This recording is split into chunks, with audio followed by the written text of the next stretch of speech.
Welcome to Advanced Swords Instruction again. And, oh great, we have to fight Eagle again. Well, you should know how bad this is by now. Eagle can attack twice when he uses CO power. But keep in mind that his CO power doesn't apply to infantries. Just wanted to let you know. And, yeah, take out the rocket. I took out the tank, but I should have hit the rocket. Take out the rocket with that bomber you had. And grab the cities, because you'll need to repair a lot in this mission. And you'll notice that Eagle has a lot of air units. They always give him air units. And Andy's theme seems a lot slower than usual. It's really always check the enemy's attack range, even if, because, you know, air units aren't affected by the terrain, and they don't get the terrain defense bonus either, but they probably should, but they don't, so I don't know. So keep one fighter at the bottom of the screen, and send the other fighter to the top of the screen. And you have a lot of anti-air units. You have the anti-air, the 2 fighters, and the missile. Yeah, take out as many units as possible. I always tell you this, but that's only because it's true. Take out as many as possible. Did anyone understand what Eagle just said there? Ugh.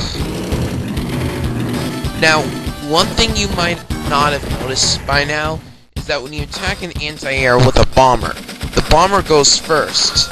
Actually, the attacker always goes first. Anyways, the bomber goes first. So if you attack with the bomber first, you will reduce the anti-air's hit points to a point that it's completely unable to inflict any damage, maybe 1 or 2 points on your bomber, if any. And the same goes for if you attack with the anti-air first when going up against a bomber. And you want to take out as many bombers as possible, because those bombers are deadly to your land units. Oh, and yeah, before you move your copter, check the enemy's attack range, as usual, because you do not want your copter to get destroyed.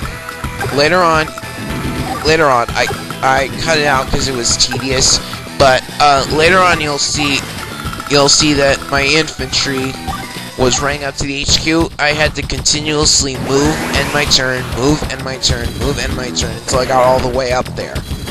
And I suck at any mission that makes you fight against Eagle, because Eagle's so hard, and oh god, here's his CO power.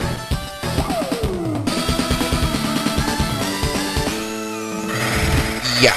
I hope Max's path is easier, because after the next mission, I'm going after Max's levels.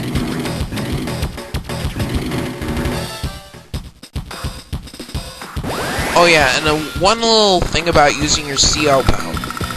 Generally, I like to use my CO power on the turn after the enemies have used their CO power, because during a CO power, the power bars don't charge up. So right now I can do as much damage as I want, and they won't, and their power bar, I won't have to fear their power bars charging up. And another thing, if you can't avoid having your transport copter destroyed, immediately drop whatever it's carrying, no matter what.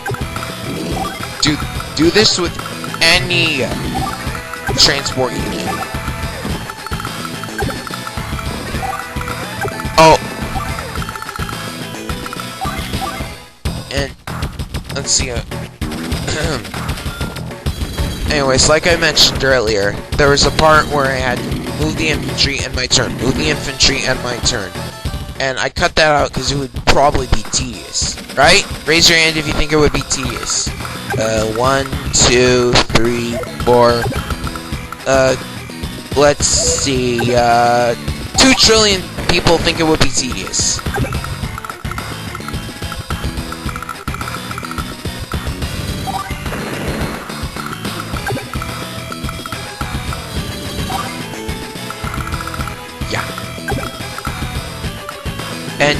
And as always, you want to attack from a strategic position. And you just saw that I attacked the mech while it was next to the artillery.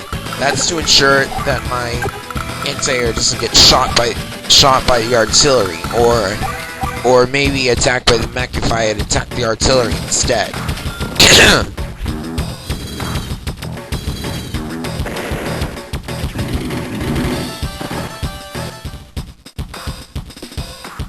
Yep.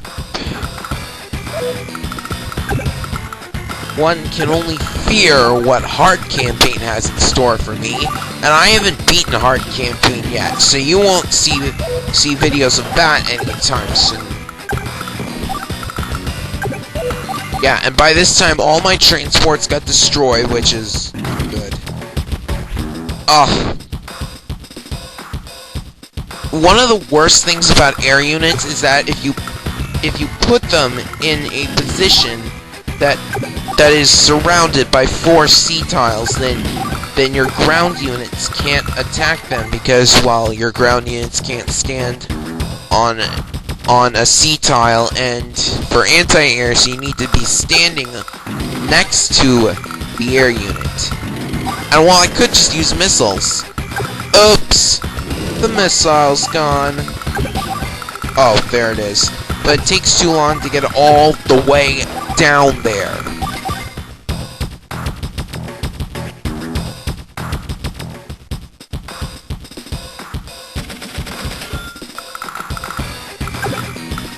So right now I use the usual lure the bomber then blow it up technique. And I want to mention something else about the anti-airs. They have limited ammo. You might think that because they're using some sort of rapid-fire machine gun weapon that they have unlimited ammo, i.e. the machine guns that almost all the units have. Well, no. The anti-airs are using a Vulcan weapon. So basically, and for some reason, whenever I use an anti-air, they tend to run out of fuel.